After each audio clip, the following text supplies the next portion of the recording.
सभी भक्तों को ओम नमः शिवाय। शिव पुराण की सुंदर कथा। प्रथम गणों सहित वीरभद्र और महाकाली का दक्ष यज्ञ विध्वंस के लिए प्रस्थान। दक्ष तथा देवताओं को अपशगुन एवं उत्पात सूचक लक्षणों का दर्शन एवं भय होना। ब्रह्मा जी कहते हैं, नारद महेश्वर के इस वचन को आदर पूर्वक सुनकर वीरभद्र बहुत संतुष्ट हुए। उन्होंने महेश्वर को प्रणाम किया। तत्पश्चात उन देवादिदेव सूली की उपर्युक्त आज्ञा को शिरोधार्य करके वीरभद्र वहां से शीघ्र दक्ष के यज्ञ मंडप की ओर चले। भगवान शिव ने केवल शोभा के लिए उनके साथ करोड़ों महावीर गणों को भेज दिया, जो प्रलय अग्नि के समान तेजस्वी थे। वे कौतूहलकारी प्रबल वीर प्रथम गण वीरभद्र के आगे और पीछे चल रहे थे। काल के भी काल भगवान रुद्र के वीरभद्र सहित जो लाखों पार्षद गण थे, उन सबका रूप स्वरूप रुद्र के ही समान था। उन गणों के साथ महात्मा वीरभद्र भगवान शिव के समान ही वेशभूषा धारण किए रथ पर बैठकर यात्रा कर रहे थे।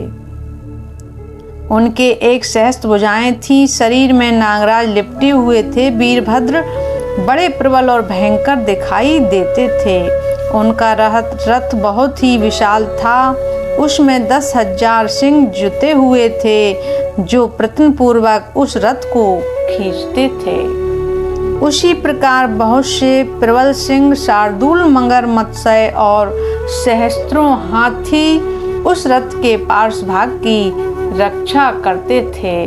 काली, कात्यायनी, ईशानी, चामुंडा, मुंडमर्दिनी, भद्रकाली, भद्रा, तुत्रता तथा वैष्णवी इन नव दुर्गाओं के साथ तथा समस्त भूतगणों के साथ महाकाली दक्ष का विनाश करने के लिए चली। डाकनी, शाकनी, भूत प्रथम, गुहाक, कुष्मांड, परपट, चटक, ब्रह्म राक्षस, भैरव तथा क्षेत्रपाल आदि ये सभी वीर भगवान शिव की आज्ञा का पालन एवं दक्ष के यज्ञ का विनाश करने के लिए तुरंत चल दिए।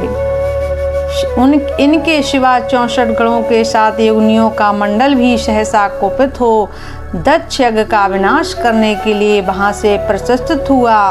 इस प्रकार कोटि कोटि गण एवं विभिन्न प्रकार के गणाधीश वीरभद्र के साथ चले। उस समय भेरियों की गंभीर ध्वनि होने लगी। नाना प्रकार के शब्द करने वाले शंख बज उठे। भिन्न भिन्न प्रकार की सींगें बजने लगी। महामुनि सेना सहित वीरभद्र की यात्रा के समय वहां बहुत से सुखद सगुन होने लगे। इस प्रकार जब प्रथम गणों सहित वीरभद्र ने प्रस्थान किया, तब उधर दक्ष तथा देवताओं को बहुत से अपशगुन के लक्षण दिखाई देने लगे। देवर से यज्ञ विध्वंस की सूचना देने वाले त्रिविध उत्पात प्रकट होने लगे। दक्ष की बाईं आंख, बाईं भुजाएं और बाईं जंघा फड़कने लगे। तात बाम अंगों का वह फड़कना सर्वदा अशुभ सूचक था और नाना प्रकार के कष्ट मिलने की सूचना दे रहा था।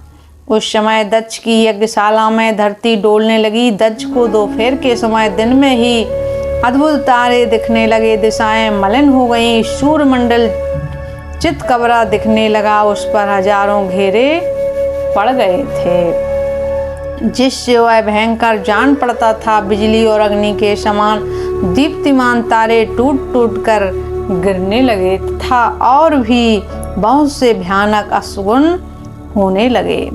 इसी बीच में वहां आकाशवाणी प्रकट हुई, जो संपूर्ण देवताओं विशेषता दक्ष को अपनी बात सुनाने लगी।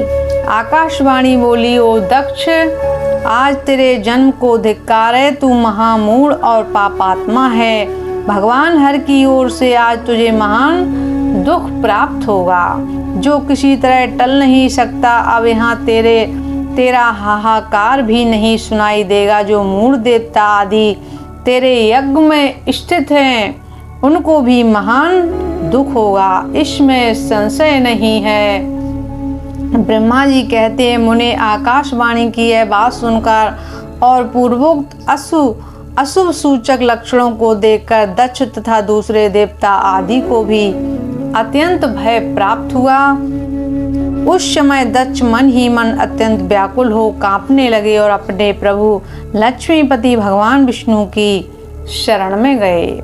वे भय से अधीर हो बेसुध हो रहे थे। उन्होंने स्वजन वत्सल देवादिदेव भगवान विष्णु को प्रणाम किया और उनकी स्तुति करके कहा, बोलिए भक्तवत्सल भगवान की जय।